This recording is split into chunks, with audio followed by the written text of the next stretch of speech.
Joining us now, the architect of the GOP's 1994 contract with America, former House Speaker Newt Gingrich. It's good to have you with us because, one, you were there then, you are here now.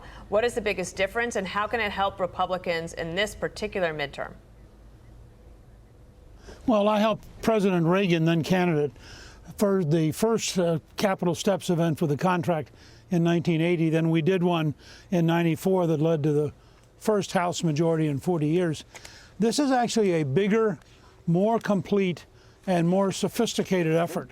Kevin McCarthy, over a year ago, asked his members to form 7 working groups.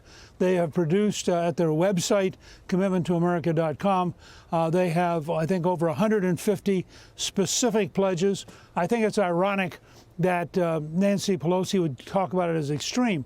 If you think locking up criminals is extreme, if you think controlling the border is extreme, if you think energy independence is extreme, if you think stopping inflation is extreme, then you're probably a left-wing Democrat. But for most Americans, these commitments are going to be powerful. They're going to be real. I was with the Republican conference yesterday. Enormously wide commitment by the members. I really was very, very impressed with how many had understood. This is a commitment for governing, not just for campaigning, and it's a huge historic step in the right direction. So here is what Joe Biden said yesterday at a DNC fundraiser. I believe he was still in New York for the UNGA. He says if we lose the House and Senate, it changes the trajectory of what we want to do. We got to make this a choice. What's the alternative? Can anybody here tell me what the Republican platform is for? That's what today is all about. What I think is extraordinary about what you accomplished in 1990, Bill Clinton had a tough 24 months to begin his first term. No doubt about that. The rollout of health care was a failure. The media was all over him in that first 24 months. But the Republicans had not held the House majority in 40 years. You'd have to go back to 1952 to find that. And I think it's a reminder, you know, our memories are so short, about how long of a stretch it was in Washington for Democrats to control the agenda. No, I think it was truly historic. It grew out of Reagan.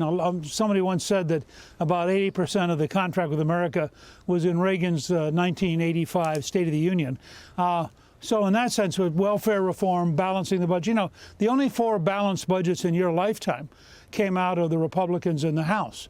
And I think in that sense, we really were consequential. I think what Kevin McCarthy is trying to do, and what I saw yesterday with his members, he's succeeding, is he's laying out a platform for governing, not just a platform for campaigning. And that's what we did. You know, not only were we the first elected majority in 40 years, we're the first re-elected House majority since 1928. And so that was because people saw we kept our word. And I think that McCarthy as Speaker is going to lead his party, as will Steve Scalise as Majority Leader and the other members of their leadership team. I think they're going to lead the Republican Party in the House to keep its word and to force Biden to choose. And Biden's right. Look, Fox and Friends just had pictures of this gigantic tent city that's being built in New York for people that Biden is letting cross the border illegally. I think the American people want to change the trajectory. They want to stop the murders. They want to stop the rising prices. They want to get back to independence in energy. And I think that the commitment to America that the House Republicans are launching provides exactly the kind of things that the American people would like to replace the current failures with. Truth is, and you know this, the two of you, when you go to the grocery store, you know it ain't working because it's too expensive. I paid $5.05 a gallon for gasoline last Saturday. It ain't working. It's too expensive. You watch the evening news and see the local murder rate. You know it's not working. That's why I think this will be a much bigger Republican tsunami than people currently expect. Just one quick question. Do you believe that Kevin McCarthy would be a good speaker, and would you discourage other Republicans from trying to challenge him in a leadership race? Sure. I think he is the inevitable speaker. He has spent the time. He's built the organization. He's developed the commitment. He's raised the money. And I think that he's ready. I think he will be a very, very effective leader. And he's going to have to be a strategic leader to do what we did with Clinton, which is maneuver so that the American people got Clinton to sign welfare reform, sign a balanced budget, sign tax cuts. Those weren't things liberal Democrats wanted. But Clinton saw that his future required him to do it.